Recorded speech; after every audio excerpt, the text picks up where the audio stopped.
Welcome. Suspicious Observers put out a video recently claiming that he has destroyed the arguments for anthropogenic global warming in under 8 minutes. Unfortunately, one of his most fundamental points in this video is fatally flawed, which undermines his own credibility. So let's see what he got wrong. One of his key arguments in his rant was that they misuse total irradiance, they in this case being the climate models. The way they do irradiance is nonsensical, he proclaims. Our favorite, most recent example is the irradiance during the September of 2017 solar storms. In some models, the sun gave us less energy, but X-rays surged by 1,000 and particles by 10,000. It was a massive energy input to our planet that showed up as a negative forcing in the official climate models. Well, let's take a look and see how massive these storms were. Here is that same plot that I've now plotted, and I've marked at the bottom there the times of the 4 major flares that occurred during this time, an X9, an X8, an X2, and an X1. You'll notice that they all come towards the end of the dip and don't seem to be responsible for the dip at all. In fact, it's interesting to note that the dip takes about 14 days, which is half a solar rotation. So it would seem that something on the sun is causing this. I wonder what. Unfortunately, Davidson does not wonder what. On the 30th, a large sunspot starts to appear on the east limb of the sun. On the 1st of September, 2 large spots have now appeared and moved onto the disk, and you can see the total solar radiance is starting to dip. 2 days later, the region has grown significantly and the dip is getting deeper. By the 5th, we now have 2 large areas of sunspots on the disk simultaneously at sun center, and you're at the maximum depth of the dip. On the 7th, those 2 regions are still there, but they're now getting towards the west limb. On the 9th, they're approaching the west limb, and the dip is beginning to go away. And on the 11th, they're just about to go over the west limb of the sun, and the dip has been cured.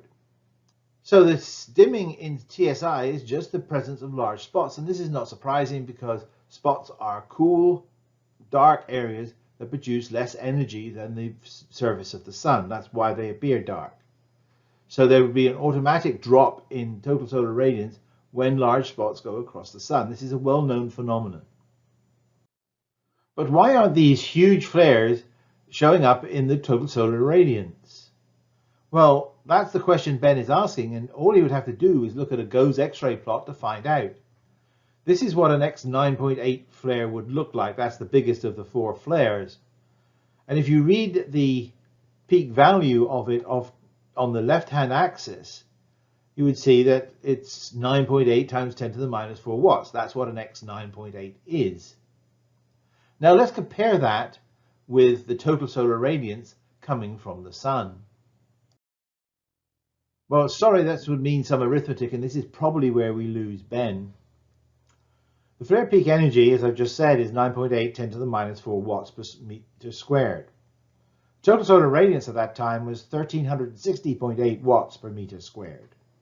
So at its brightest, the biggest of these flares would have added 0.0098 divided by 1360.8 times 100% to the total solar radiance. That turns out to be 0.00007% of the total solar radiance. And that should explain to even Ben why the total solar radiance is not changed during these large events.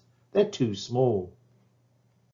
But wait, what about the particles that Ben is so keen on? Yes, flares produce a huge number of particles that stream through space.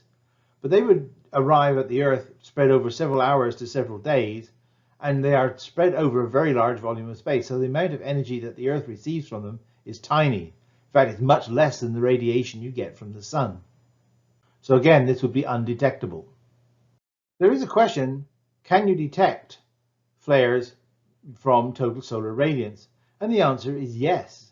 Here are 4 examples of flares showing a significant increase in the total solar radiance. But note the units on the left-hand side of these graphs. It's parts per million, not a significant number of watts per meter squared. And there's another slight difference here that I should point out.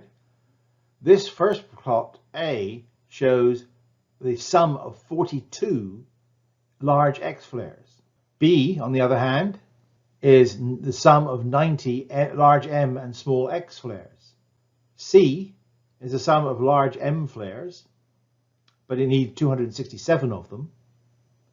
And if you want to do this with C flares, then you need nearly 1,500 of them.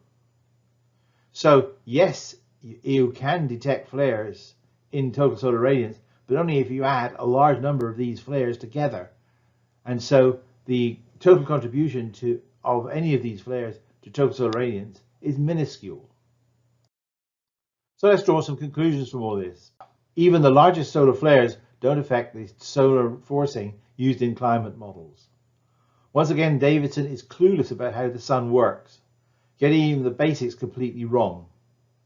So I ask the question, who looks nonsensical now?